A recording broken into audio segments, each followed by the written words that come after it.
We remain steadfast in our commitment in delivering local news that matters. Stories that inspire.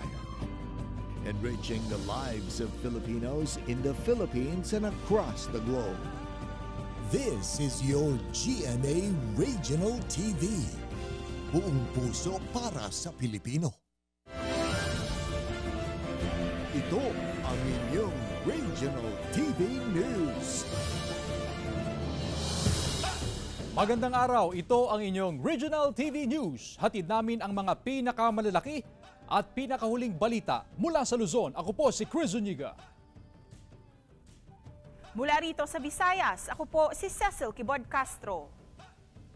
At mula naman dito sa Mindanao, ako po si Sara Hilomen Velasco. Mga kapuso, patay ang maglola matapos na matrap sa nasusunog nilang bahay sa Borongan City, Eastern Samar. May detalye si Eileen Pedreso ng GMA Regional TV, One Western Visayas. Hindi na nakalabas pa sa nasusunog nilang bahay ang 83 anyos na si Lourdes Adobo at ang 25 anyos niyang apo na si Lloyd Alec Legion. Nangyari ang sunog sa Barangay Tamoso, Borongan City, Eastern Samar, Lunes ng madaling araw na ikinasawi ng maglola. Sinubukan pa ng BFP Borongan City na isalba ang dalawang biktima, subalit nahirapan sila dahil may grill ang mga bintana ng bahay. Base sa inisyal na investigasyon ng BFP, posibleng nag-overheat na electrical appliances ang sanhi ng sunog na nagsimula sa silid ng biktimang si Lloyd. Tinatayang nasa 700,000 pesos ang naitalang danyos ng sunog. Makikita sa video na ito ang bayanihan ng ilang nagtitinda para maapula ang apoy sa nasusunog na public market sa Barangay Marcelo sa bayan ng Calatrava. 9 na stalls ang natupok ng apoy. Ayon sa Calatrava Fire Station, umabot sa 2.4 million pesos ang danyo sa nasunog na palengke. Magbibigay ng tulong ang Calatrava LGU sa mga may-ari ng stalls na apektado ng sunog. Nabalot ng usok ang Block 2 Barangay Puntod sa Cagayan de Oro City nang sumiklab ang sunog sa lugar alas 10 Lunes ng umaga. Agad namang rumisponde ang BFP sa sunog. Sa lakas ng apoy, maging ang mga residente ay tumulong na rin sa pag-apula ng sunog. Murag naugnuan kung dagko kay nga batos. Tawag lang ako lang kay naapay. Wala ko kasabot. Ako kaya tanan kakuan sa mong balay. Dili na ko may isa kung ibate karon ko. Ayon sa mga residente, nagsimula ang sunog sa ikalawang palapag ng bahay ng pamilya Gomera na wala daw tao ng mga panahong iyon. Umabot sa 6 na bahay ang natupok samantala. 4 naman ang partially damaged na nag-iwan ng 550,000 pesos na halaga ng pinsala. Apektado naman ang 38 pamilya sa sunog na agad namang inasikaso ng mga tauhan ng barangay. Ang challenge diri is ang atong pathway sa ato response is grabe kanaro ang streets. Baligalisod og maneuver mga fire truck as you can see kanina. Ato mga fire truck hinay kay magkuan kanang muliko kay basin masangit or madisgrasya pa no to mga personnel ug mga bystander diri. Electrical short circuit ang isa sa matinitingnang posibleng sanhi ng sunog ayon sa BFP. Mula sa GMA Regional TV, One Western Visayas, Eileen Pedreso, nagbabalita para sa GMA Integrating News. Isang bagong silang na sanggol ang natagpuang patay sa sanitary landfill sa Naga City sa Camarines Sur. Tutukan sa report ni Chris Novello ng GMA Regional TV Balitang Bicolandia. Sa tambak ng mga basura, isang wala ng buhay na sanggol ang bumulaga sa mga informal waste sector personnel ng sanitary landfill sa San Isidro, Naga City sa Camarines Sur. Nakabalot ang pininiwala ang bagong silang na sanggol sa itim na plastic habang nakakabit pa ang pusod nito na pininiwala ang nasa 8 hanggang 9 na buwan na ito. Tadyan tayo idadam para mapilian kan sa mga volunteers kan sa mga recyclable gabos na papapakinabangan. Makakuha kan sa rong IWS personnel na nakabalot duman sa plastic block. Pasado alas 11 Lunes ng gabi nang pumasok sa landfill ang dump truck na nag-ikot umano sa Barangay Santa Cruz para magngolekta ng basura, kaya posible raw na doon nang galing ang sanggol. Dahil dito tiniyak ng barangay sa pamamagitan ng mga health worker at midwife na hahanapin nila ang ina o sino mang nagtapon ng sanggol sa lugar. Hindi naman isinasantabi ng barangay na posibleng residente ng ibang lugar ang may gawa nito. Daiman si Maray si Salod niya na iluwas ang peto sa tulak almost siguro 8 to 9 months ito, magiging delikado sa party katong ina kang aki. Na siguro yan may mga hospital digdiyo sa Satuya, sa Camarines or sa Naga. I-check po ninda si malaog na mga pasyente. Tabaka saro sa malaog sa ina, si magurang katong nakuang aki sa landfill. Makakatulong rin daw ang CCTV sa lugar para matukoy ng mga otoridad ang pagkakakilanlan ng taong nagtapon nito sa lugar. Samantala matapos mabendisyonan sa simbahan, agad ding inilibing sa public cemetery sa Barangay Concepcion Pequeña ang naturang sanggol. Mula sa GMA Regional TV Balitang Bicolandia, Chris Novelo, nagbabalita para sa GMA Integrated News. Dalawang estudyanteng sakay ng motorsiklo patay matapos sumalpok sa steel barrier sa Rojas, Isabela. Nakatutok si Russell Simorio ng GMA Regional TV, 1 North Central Luzon. Patay ang dalawang estudyante matapos sumalpok sa steel barrier ang sinasakyan nilang motorsiklo sa kahabaan ng Barangay Lanting, Rojas, Isabela. Kinilala ng pulisyang dalawa na sina Adrian Yadao at Samuel Enere Jr. na idineklarang dead on arrival sa ospital. Sa investigasyon ng pulisya, mabilis ang patakbo ng driver ng motorsiklo. Sa probably sir, tumulas ito, tumama siya dun sa steel barrier. Tumilapon sila, then tumama ulit sila sa concrete barrier. Ayon sa pulisya, pauwi na sana ang dalawa na galing inuman nang mangyari ang aksidente. Sinusubukan pang makuhanan ng pahayag ang kaanak ng dalawa. Sa Dinalupihan, Bataan, sapul sa CCTV camera ang pagsalpok ng isang truck sa tricycle. Papaliko sa kalsada ang tricycle nang salpukin ito ng truck.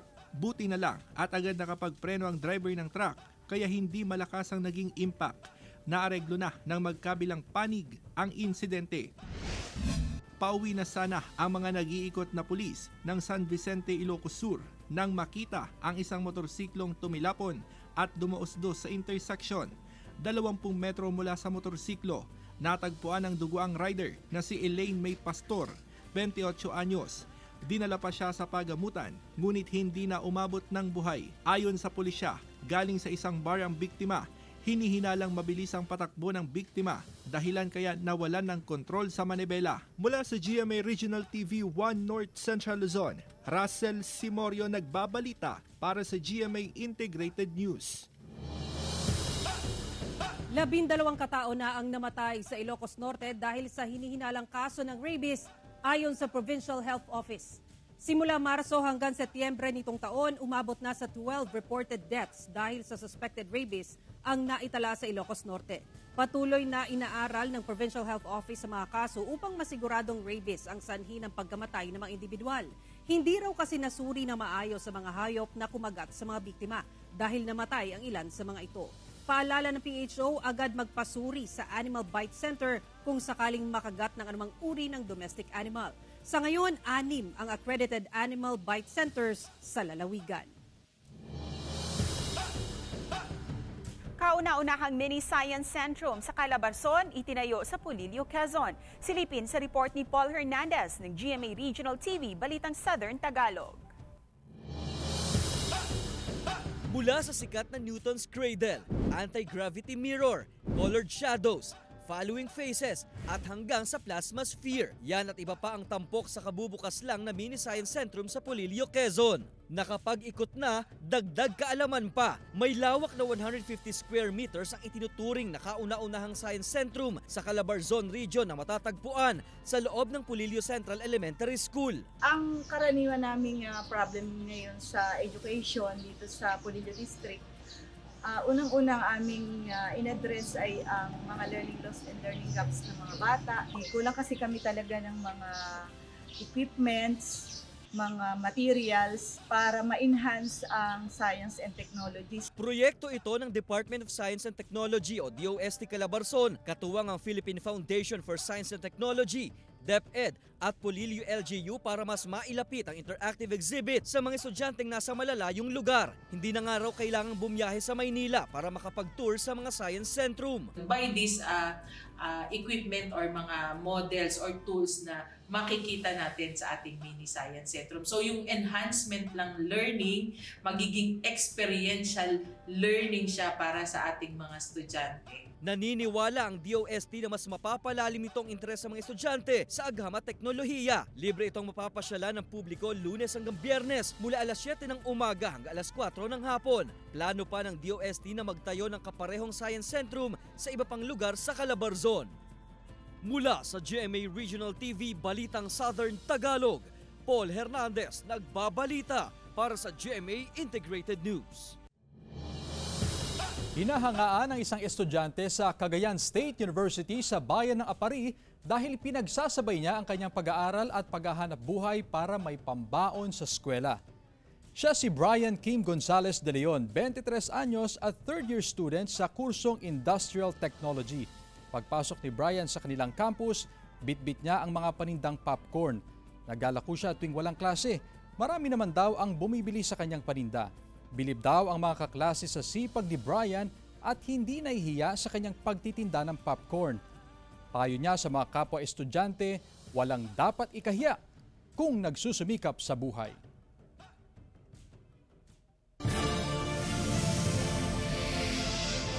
Ito ang inyong Regional TV News.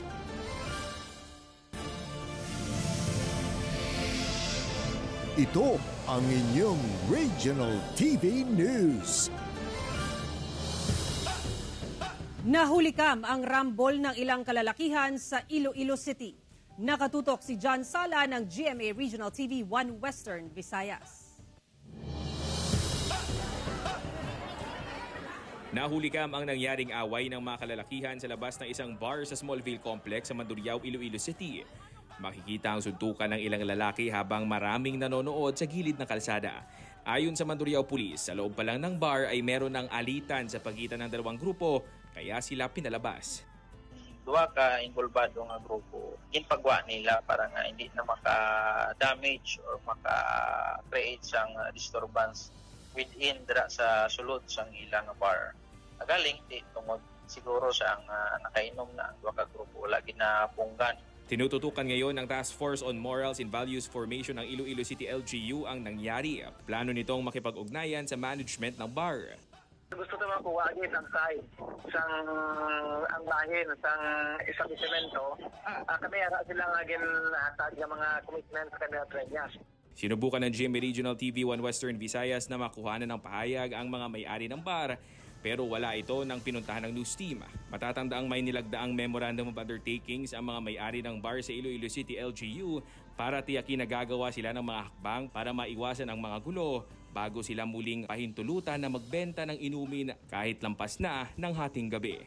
Mula sa GMA Regional TV 1 Western Visayas, John Sala, nagbabalita para sa GMA Integrated News.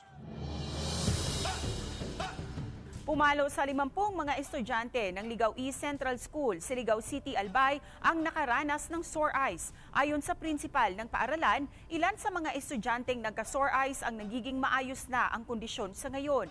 Pero minabuti raw nila na wag na munang papasukin para hindi na makahawa pa ng ibang estudyante. Dahil sa nangyari, nagpaalala ang DOH Bicol sa publiko, lalo na sa mga estudyante ng naturang paaralan na wag gamitin ang mga personal na gamit ng mga may sore eyes gaya ng eyeglasses. Huwag din daw kukusutin ang mga mata dahil posibleng mapinsala ang maliliit na nerves nito. At ang pinakamahalaga sa lahat, ugaliing maghugas ng mga kamay para maiwasan ang iba pang mga sakit. If you experience symptoms na hindi na-relieve ng home remedy in 48 hours, please seek immediate consultation with a doctor or eye specialist. Bulkang Taal mas naaaninag na. Yan ang tinutukan live ni Paul Hernandez ng GMA Regional TV Balitang Southern Tagalog. Paul? Chris, alam mo, malaki-laki na rin yung ipinagbago sa paligid ng Bulkang Taal. Sa kabila niya, nakataas pa rin yung blue alert status ng OCD Calabarzon. Ang ibig sabihin, patuloy yung kanilang koordinasyon sa iba't ibang ahensya ng pamahalaan. Mas malinaw na lawa at Bulkang Taal ang natatanaw sa mataas na Kahoy, Batangas. Maaliwalas na panahon ang nararanasan sa paligid nito. Umaabot sa mahigit 2,300 na tonelada ng sulfur dioxide ang naitala ng PHIVOC sa huli nilang monitoring. May plum o pagsingaw ito mula sa crater na may taas na 1,500 meters. Walang volcanic earthquakes ang naitala ng ahensya. Nauna nang sinabi ng PHIVOLCS na dahilan ng makapal na smog o VOG sa Batangas at karatig na lalawigan ay dahil sa thermal inversion kung saan natatrap sa baba ang sulfur dioxide at water vapor. Yung thermal inversion usually happen, also hindi naman frequently, but it happens usually during colder months. So we would expect siguro na within until December, pwedeng magkaroon ng thermal inversion. Malaki man ang pagbabago sa paligid, nakataas pa rin sa blue alert status ang Office of Civil Defense o OCD Calabarzon. Nangangahulugan ang patuloy na koordinasyon sa iba-ibang ahensya ng pamahalaan. We are on heightened alert in ensuring close monitoring and close coordination in case there is a need for augmentation. Ito po sa mga pangailangan. Pasado naman sa isinagawang air quality assessment test ang mga barangay Barigon, Banyaga at poblasyon sa Agoncillo, Batangas kasunod ng naranasang VOG sa bayan. Ginawa ang pagsusuri para malaman ang kalidad ng hangin sa lugar kung saan malapit ang taal. Samantala, business as usual pa rin sa Tagaytay City ayon sa Tourism Council. Na-e-enjoy na raw muli ng mga namamasyal ang ganda ng taal. Chris, sa kabila ng pananatili sa Alert Level 1 status ng Bulkang Taal ay mariin yung payo ng mga otoridad na bawal pumunta o mamasyal sa Volcano Island. At yan muna ang latest mula rito sa Lipa, Batangas. Chris. Maraming salamat, Paul Hernandez ng GMA Regional TV, Balitang Southern Tagalog. Ipinamalas ng 21 anyos na lalaki ang galing at talento sa pagpipinta gamit ang egg tray bilang canvas. Tunghayan sa report ni Claire Lacanilaw ng GMA Regional TV 1 North Central Luzon. Ang simpleng egg tray, bibigyang kulay ng 21 anyos na lalaki mula sa Barangay Concordia, Bulinaw, Pangasinan. Siya si Marco Dispo Cañas. Ipinamalas niya ang galing at talento sa pagpinta gamit ang egg tray. Imbis na itapon ang mga nakatambak na egg tray sa kanilang bahay, naisip niyang gamitin ito bilang canvas. Hindi raw biro ang paggawa ng obra. Kailangan umanong gamitan ng illusion dahil sa mga pakurbang bahagi ng egg tray.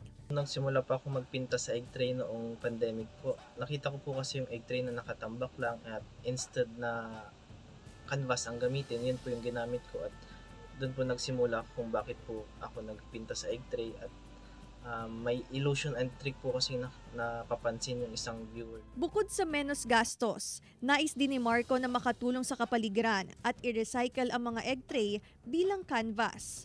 Parang sikreto ko po doon is yung sipag at tiyaga po doon sa pagpipinta sa egg tray kasi yun nga po, hindi po flat yung surface ng egg tray, marami po siyang holes na babataas. Medyo mahirap po siyang gawin, pero nag-enjoy naman po ako. Para kay Marco, basura man sa paningin ng iba ang egg tray, ngunit para sa kanya, malaki ang pakinabang nito, hindi lang sa kalikasan, kundi makagawa ng nakamamanghang obra.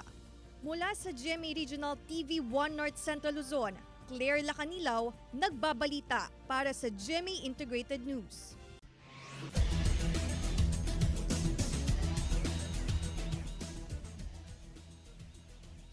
Namayagpag ang mga rookie ng Mapua University upang talunin ang San Sebastian College Recoletos. Samantala, pinataob naman ng San Beda Red Lions ang Arellano Chiefs. Tunghayan sa report. Namayagpag ang mga rookie ng Mapua University na sina JC Recto at si Clint Escamis upang maitala ang 80-70 na panalo kontra sa San Beda College Recolectos sa NCAA Season 99. Binuhat ni Recto ang Mapua sa first half habang nanguna naman si Escamis sa huling minuto ng laro. Sa unang laro, dinomina ng San Beda Red Lions ang Arellano Chiefs sa score na 85-61. Maagang umarangkada sa laro ang San Beda at tinapos ang halftime sa score na 57-26. Hindi na nagawang makahabol ng Arellano Chiefs hanggang sa matapos ang laro at maiposte ang 24 na puntos na kalamangan. Namayagpag si Jacob Cortez na tumapos ng 16 points, 3 rebounds at 15 assists. Abangan ang doubleheader mamayang hapon. Magtatapat ang Perpetual Altas at EAC Generals ng alas 2 at alas 4 naman ang sagupaan ng Letran Knights at LPU Pirates. Mapapanood ang aksyon sa GTV. Mula sa GMA Regional TV 1 North Central Luzon, Chris Zuniga, nagbabalita para sa GMA Integrated News.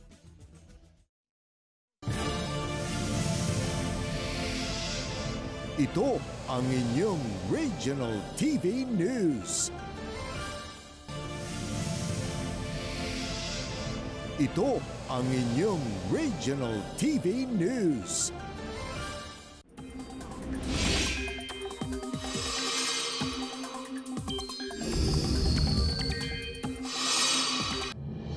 Mga kapuso, nasa loob na ng Philippine Area of Responsibility ang binabantayan nating low pressure area. As of 8 a.m. kanina, namata ng Pag-asa ang nasabing LPA 1,145 kilometers silangan ng Northern Luzon. Nananatiling mababa ang tsansa nitong maging bagyo. Sa ngayon, ang trough o extension ng LPA ang magdadala ng ulan sa Visayas at Mindanao. Sa mga susunod na oras hanggang mamayang hapon at gabi, uulanin ang halos buong bansa. Base yan sa rainfall forecast ng Metro Weather. Posible ang heavy to intense rains sa ilang lugar, partikular sa Mindanao, kaya dapat maging alerto mula sa banta ng baha o landslide. 100 motorsiklo na naka-impound na nasa 10 taon sa Talisay City, Cebu, isinubasta ng LGU. Noong isang linggo, isinagawa ang auction kung saan naibenta ang mga ito sa kabuuang 100,000 pesos. Ayon sa Pangulo ng City of Talisay Traffic Operations and Development Authority o City TODA, may mahigit 200 units pa ng motorsiklo ang nakatakdang isubasta ng lokal na pamahalaan. Ang mga ito ay na-impound dahil sa paglabag sa iba't ibang traffic violations. Kasama na dyan ang pagpamaneho na hindi kompleto ang dokumento. Ilang pawikan hatchlings ang pinakawalan sa mga baybayin ng Catanduanes at Sorsogon. Si Jessica Kalinog ng GMA Regional TV Balitang Bicolandia para sa detalye. Sa karagatan ng Labanay Cove sa Barangay Magnesia del Sur sa bayan ng Virac, Catanduanes, magkakasabay na pinakawalan ng Provincial Environment and Natural Resources ang nasa 86 na rescued hatchling ng green sea turtle. Kasabay ng naturang aktibidad, isinagawa ng nasabing tanggapan ang communication, education and public awareness drive sa mga residente ng barangay. Layunin nito na mas madagdagan pa ang kaalaman ng publiko sa pagprotekta sa mga itinuturing na endangered species sa ilalim ng DENR Administrative Order No. 2019-09. Mahigpit ding ipinagbabawal ang pag-alaga nito sa bahay. Hindi siya pwede kasi illegal handling din yun and hunting din yun or poaching. So bawal po siya under RA 9147, yung Wildlife Resources Conservation and Protection Act. Sa bayan ng Barcelona, Sorsogon naman, nasa 26 na hawksbill turtle hatchlings ang na-rescue at pinakawalan ng Provincial Environment and Natural Resources Office sa karagatang sakop ng Barangay Macabari. Ayon sa Penro, mahigit 30 hatchlings ang nakuha sa lugar pero 26 lang sa mga ito ang nabuhay. Sa tala ng DENR, ang hawksbill turtle ay isang uri ng pawikan na kabilang na sa mga critically endangered species. Kaya panawagan ng mga otoridad, mga nasa coastal areas po natin na kung may mga na-stranded po na pawikan o anuman pong klase ng hayop, so pwede pong paalam po agad sa LGU, tapos pag-alam po sa amin sa DNR. Agad naman po kami mag-respond po. Mula sa GMA Regional TV Balitang Bicolandia, Jessica Kalinog, nagbabalita para sa GMA Integrated News. Mga kapuso, heto na ang weeks 1 to 4 100,000 pesos winners ng Kapuso Bigay Premyo Panalo Season 7. Hanggang October 13, 2023 na lang pwedeng magpadala ng entries. May chance pa kayong manalo sa mga susunod na linggo ng cash prizes at house and lot sa grand draw. Mag-ingat sa fake news, fake Facebook accounts o text scams. Ang notification ng BPP7 winners ay sa pamamagitan ng official call o text message mula sa GMA. Nakisaya si Herlin Budol at iba pang cast ng Magandang Dilag sa Kapuso Mall Show sa Zamboanga City. Narito ang report ni Efren Mamak ng GMA Regional TV 1 Mindanao.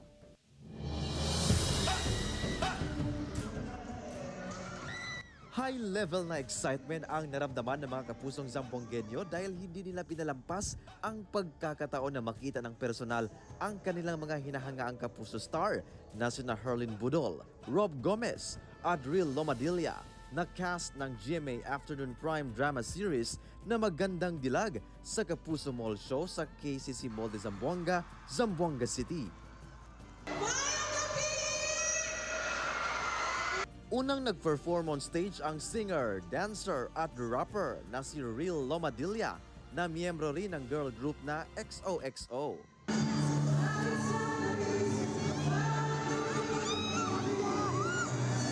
Pinakilig naman ni Rob Gomez ang Kapuso fans sa kanyang pagkanta.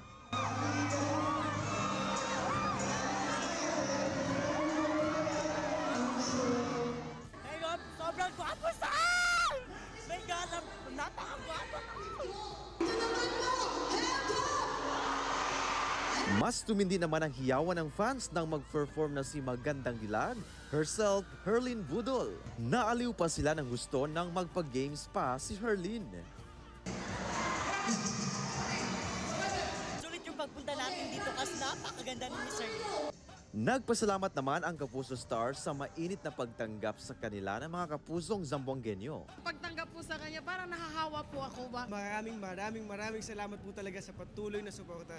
Kasi nag-enjoy po kasi ako. Ganun po talaga pag nag-enjoy. Akala nila napapagod ka, hindi po. Kung yung grabe naman po yung tanggap sa'yo ng tao, dapat ibalik nyo rin po sa kanya yung energy na binibigay po nila sa inyo. Inaanyayahan din nila ang lahat na patuloy na subaybayan ang mga umiinit pa na eksena sa Magandang Dilag tuwing hapon sa GMA.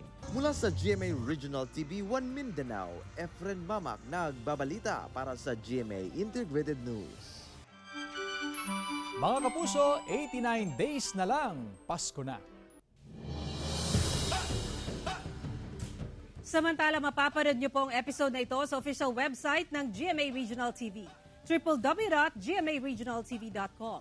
Pwede rin kayong bumisita sa aming official YouTube channel, GMA Regional TV, at i-click ang subscribe button para sa pinakamainit na balita mula sa mga rehiyon.